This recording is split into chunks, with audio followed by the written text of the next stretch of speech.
continuando aqui as entrevistas, aprendendo bastante, conectando e compartilhando conhecimento aqui diretamente da Datagro, abertura de safra.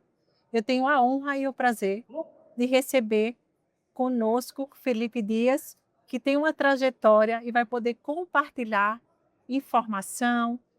Seja muito bem-vindo, Felipe. Obrigado, Andréia. Obrigado pela oportunidade de participar aqui com vocês. Felipe, antes de tudo, vamos conhecer um pouco quem é o Felipe. Vamos lá. Meu nome é Felipe Dias, eu sou engenheiro agrônomo, sou formado na Exalc em 2001. Esse ano eu vou completar 25 anos de formado. Minha trajetória profissional, ela foi sempre bem dedicada à mecanização, né? Desde o início dos primeiros trabalhos, eu sempre direcionei a mecanização, desde a faculdade, né? Trabalhei em alguns grandes fabricantes de máquinas agrícolas. E depois, por volta de 2005, 2006, comecei a focar minha história na mecanização da cana-de-açúcar. Então, de lá até aqui, praticamente eu sempre estive envolvido em algum passo, né, da mecanização da cana-de-açúcar, seja ele trabalhando em empresas fornecedoras de equipamentos e também em usinas, né? Hoje eu trabalho na John Deere, eu sou responsável global pelo sistema de produção de cana-de-açúcar. Então, na John Deere a gente é divididos em sistemas de produção, né, de acordo com a cultura do cliente, né? Então, nós temos os sistemas de produção de grãos, temos os sistemas de produção de algodão e temos os sistemas de produção de cana. Eu sou responsável por esse sistema de cana. E também eu sou responsável por definir, né, e organizar todo o portfólio de produtos que a gente entrega para esse segmento. Então, uma trajetória aí de 20 e poucos anos, né, dedicados à mecanização e especialmente à mecanização da cana-de-açúcar. Então, vem regada aí de muita experiência, né? Sim, com certeza. A gente sempre está aprendendo, né? Isso é uma coisa super importante. Toda visita cliente, todo evento, todo relacionamento que a gente faz, a gente sempre está aprendendo coisa nova, né? Eu acredito que isso, na carreira de um profissional, é uma das coisas mais importantes, né? Tá sempre aberto a novos aprendizados. Com certeza, faz a diferença da trajetória. Felipe, e você tocou num ponto muito importante. Você veio aí, né, dentro dessa trajetória da mecanização. Então, você assistiu de perto a mudança do setor em relação à cana-de-açúcar, passando do manual para a mecanização. Como que você vê essa transformação? Bom, foi uma transformação gigantesca, né? Ela foi forçada, né, pela eliminação da queima, né? E no final, essa regulamentação, né, trouxe muito benefício, né? Então, Com certeza. se não houvesse esse empurrão, vamos dizer assim, né, isso teria levado muito mais tempo, né? Mas que levou todo o mercado a se adaptar, né, por uma obrigação, e hoje em dia a gente está colhendo os frutos disso, né? Nós começamos lá com tanto desenvolvimento de máquinas, né? As máquinas, principalmente as máquinas de cana, né? Eram máquinas muito mecânicas, né? Com pouca tecnologia, né? Máquinas que lá no início colhiam suas 250, 300 toneladas por dia, né? E à medida em que a mecanização, principalmente no Brasil, né? A mecanização em outros países aconteceu, principalmente Austrália, Estados Unidos, aconteceu antes, né, do que o Brasil. A gente tomou muito do que foi desenvolvido para lá, né, como exemplo para cá, e adaptando a nossa realidade, né? Então, essas máquinas, elas começaram lá com rendimentos muito baixos, né, porque a lavoura não estava preparada. Claro. Né? A gente tinha muito problema de espaçamento, né? Enfim, diversas coisas que precisavam ser adaptadas para que as máquinas tivessem rendimentos melhores, né? Isso veio acontecendo de forma muito rápida nos dois pontos, tanto a evolução da lavoura, né, o conhecimento dos clientes, a logística, né, de transporte de toda essa cana, como também do lado do desenvolvimento dos equipamentos, né? Eu lembro bem 10, 15 anos atrás, né, quando se comparava uma colhedora de cana com uma colhedora de grãos, existia um abismo muito grande em termos de tecnologia, né? Hoje já não existe mais. Hoje uma colhedora de cana, ela está na fronteira do desenvolvimento de tecnologia, assim como uma colhedora de grãos, Que bacana. né? E isso fez com que todos evoluíssem, né? Tanto que hoje a gente tem rendimentos aí muito altos, né? Por todo esse aspecto, né? Tanto do desenvolvimento de equipamentos, quanto do desenvolvimento do conhecimento do mercado. Então, fazendo um gancho dessa tua fala, o setor ele veio evoluindo muito, né, em relação a essa mecanização. Qual é o impacto que você vê hoje dentro das usinas usando essa técnica da mecanização? Sim. Bom, basicamente, além da questão de regulamentação, né, de evitar queima, né, dos problemas trabalhistas, eh, traz redução de custo, né? Eh, E cana, otimização de tempo. exato. Enfim, uma máquina ela tem uma capacidade enorme, né? E como a gente está num mercado, né, que ele é tomador de preço, ele não define preço. Então a gente não define preço de açúcar, não define, nossos clientes não definem preço de açúcar, não definem preço de etanol, né? Eles estão sujeitos ao mercado. Então o lado que eles conseguem trabalhar efetivamente é o lado dos custos, né? Então o desenvolvimento de equipamento, né, um dos principais drivers, né, de desenvolvimento de equipamentos é a redução de custo para o cliente, né? A gente sempre está olhando o que eles estão precisando e entregando maneiras dele fazer aquela colheita com menos custos, né? Sejam eles de combustível, sejam eles de manutenção, sejam eles aumentando a eficiência do equipamento, né? E no final do dia isso também traz redução de custo. Com certeza. Então a redução de custo eu acredito que é uma das principais benefícios do movimento da mecanização. E o legal, Felipe, quando você traz a fala que a John Deere ela tem esse cuidado de setoriar, né, de ter hoje você está frente a essa parte da cana-de-açúcar, Exato. onde você consegue ter esse olhar em relação às necessidades Exato. e buscar essa solução para que tudo seja mais rentado e melhor aproveitado. Exatamente. Conta pra gente um pouco dessa experiência, como que Legal. você faz esse trabalho, Uhum. né, como que você atua? Esse foi um movimento que aconteceu entre 2020 e 2021. A John Deere tomou uma ação que foi se dividir em sistemas de produção, né? Nós éramos divididos por famílias de produto. Então tinha família de produto de tratores, de colheitadeiras, de colhedoras, de pulverizadores. E aí essas famílias, claro, tinham atuação nos diversos clientes, nos diversos sistemas de produção, né? Lá em 2020 e 2021, nós dissemos, não, vamos nos dividir de acordo com o cliente. Então, eu tenho o cliente de cana, né? Eu tenho o sistema de produção de cana. Aqui dentro do sistema de produção de cana, eu tenho, claro, a colheita, né, que foi sempre, né, o que a gente mais trabalhou, mas eu tenho tratores, eu tenho pulverizadores, eu tenho vários equipamentos, né, tecnologia que servem esse sistema de produção. Então, com essa reorganização, a gente passou primeiro, né, colocar realmente o cliente lá no centro do desenvolvimento, né, e entender ele de forma global e não só por etapas do sistema de produção. Não Porque pontual. não pontual, porque todas as etapas elas influenciam, se influenciam, né, a anterior e a posterior. Então, tendo uma gestão olhando o cliente de forma global, a gente conseguiu evoluir muito, né, conseguiu desenvolver nesse pouco espaço de tempo, desenvolver soluções que antes não eram possíveis, né, porque a gente não tinha essa visão. Então seria um ponto de virada de vocês em relação. Sem dúvida, sem dúvida, sem dúvida. E essa reorganização feita alguns anos atrás, porque uma coisa é a gente dizer que o cliente está no centro do desenvolvimento, né? E outra coisa é a gente realmente tomar ações que demonstrem isso, né?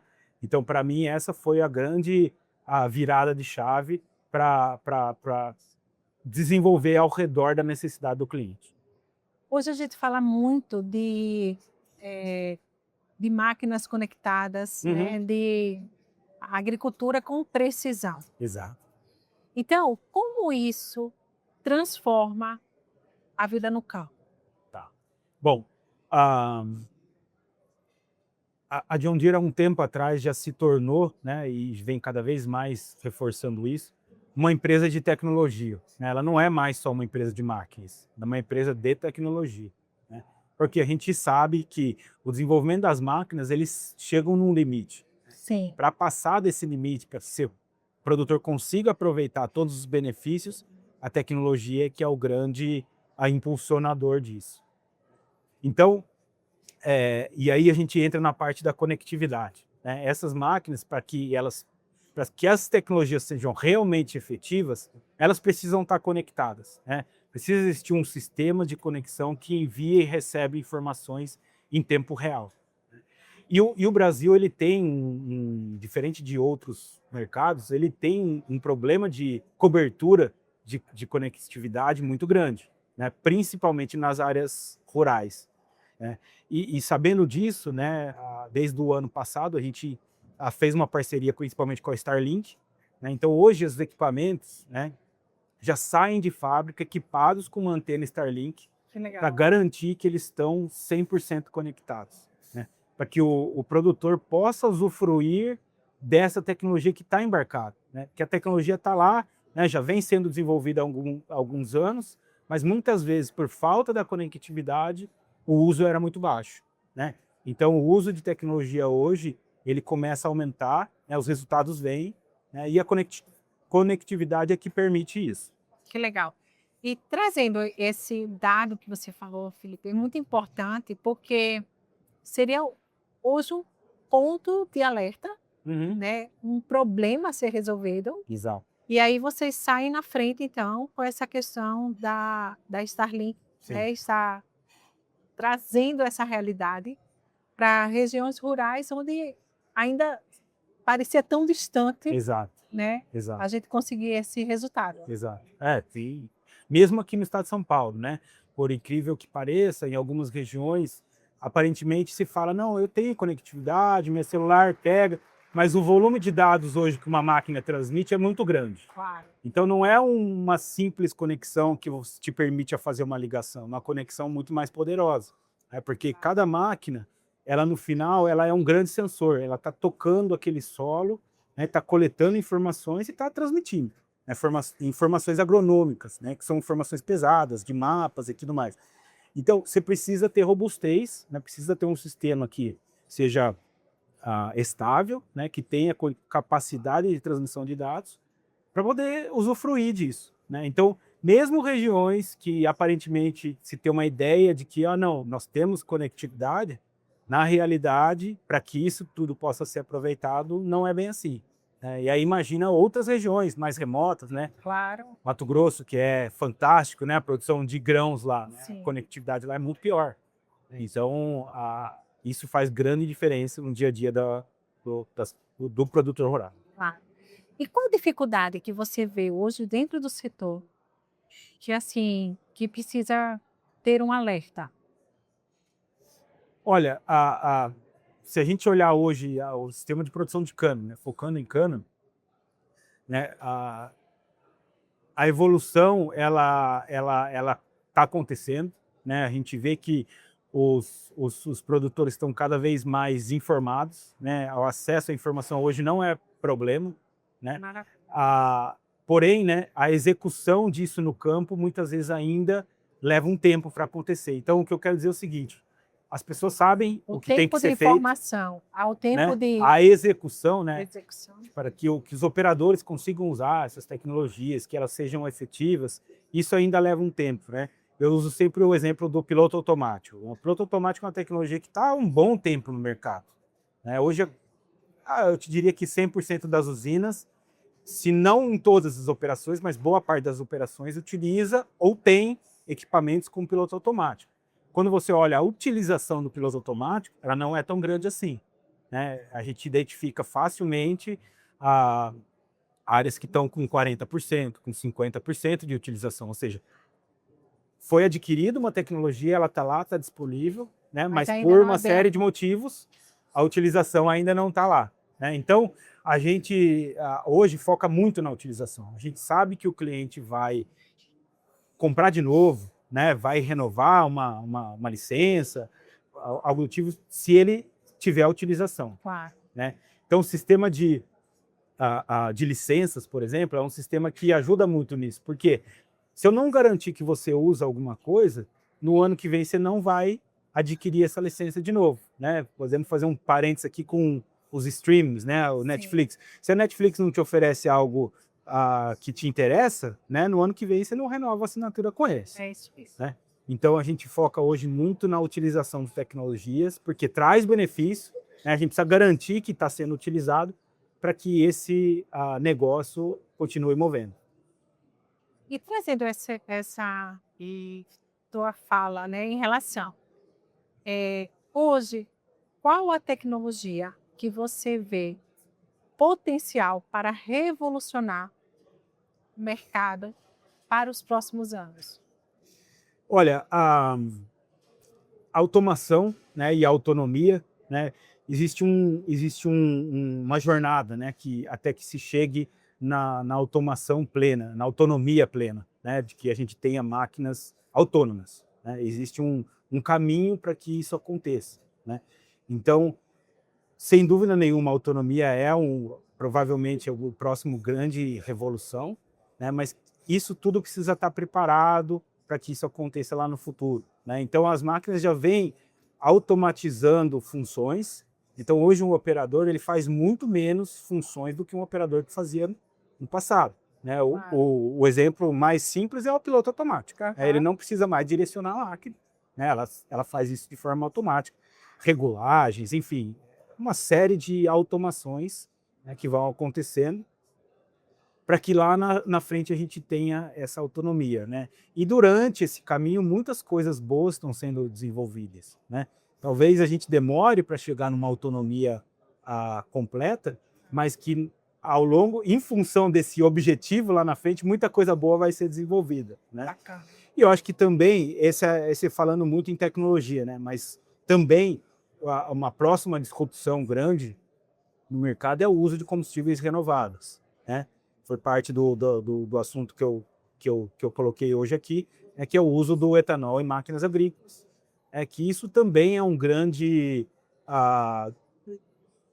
eu diria assim, até um paradigma, que no passado houve o desenvolvimento dessa tecnologia, mas por diversas extinções, por diversos motivos, ela não Deu progrediu, continuidade. né?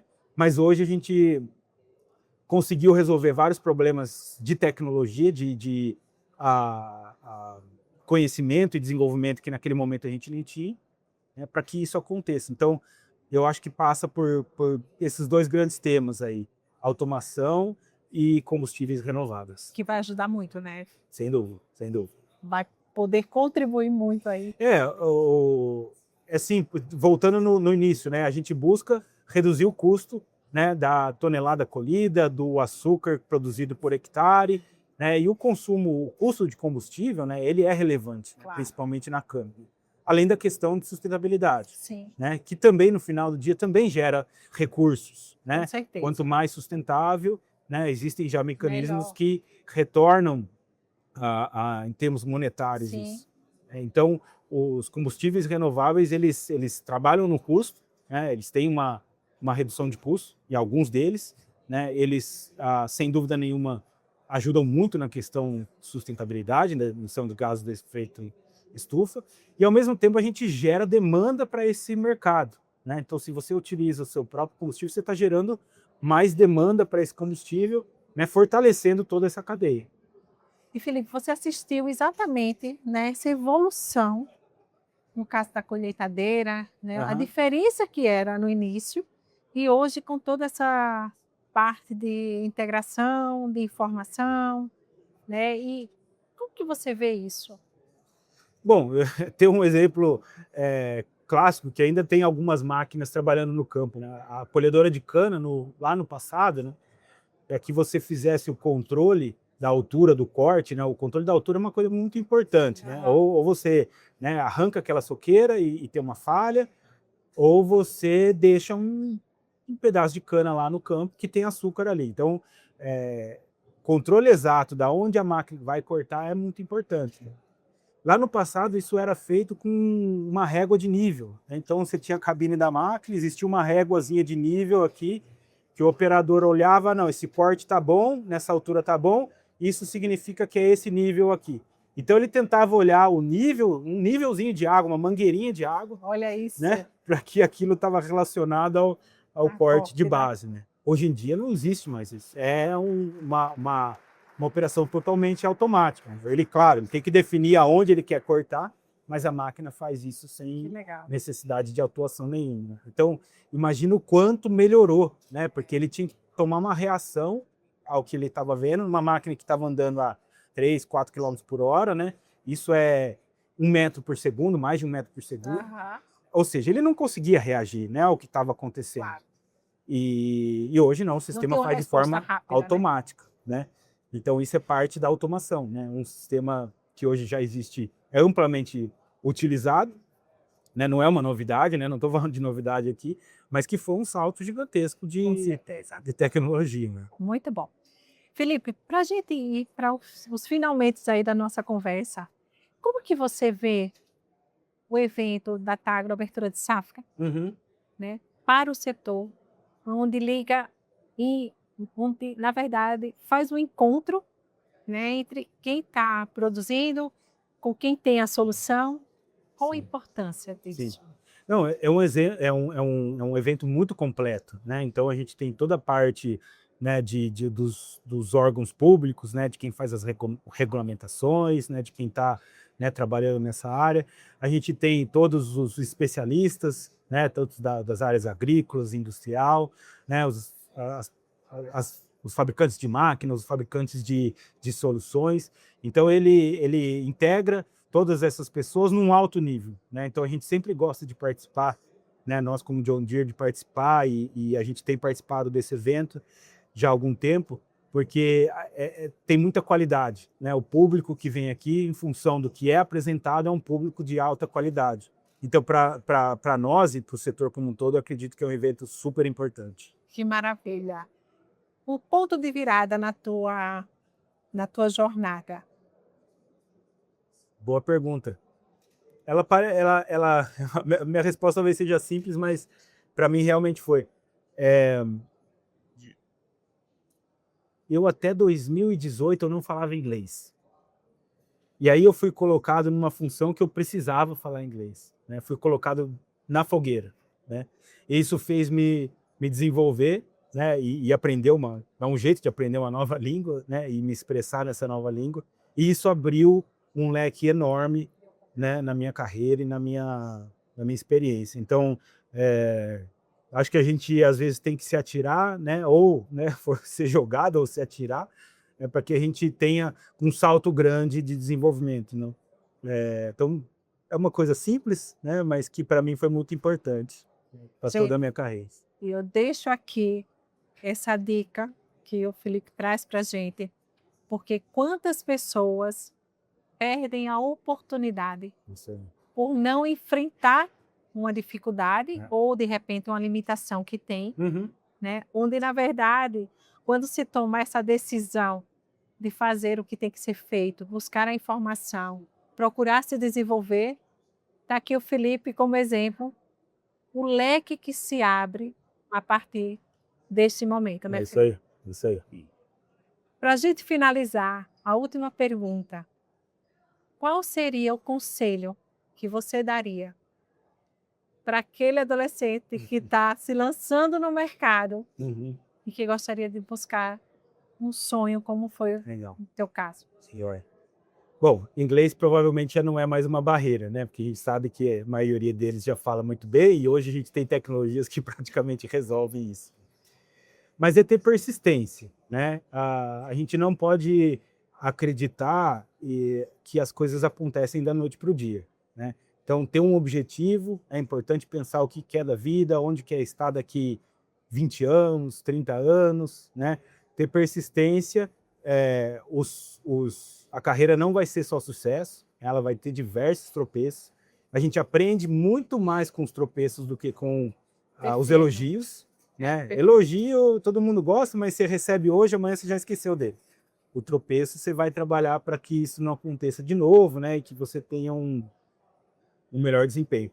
Mas é isso, é persistência, paciência, né? A geração nova tem dificuldade, né? Todo mundo tem dificuldade, né, em ter paciência, mas em função de toda essa informação, de tudo que a gente está exposto A hoje, facilidade. a facilidade, parece que tudo vai acontecer, né, dali 15 dias, um mês, mas a realidade é diferente, então precisa começar uma carreira pensando nisso, né, pensando que o horizonte ele é de longo prazo e você tem que todo dia investir um pouquinho nele para lá na frente colher os frutos. Regando o campo ali, né, Isso aí, Felipe? isso aí.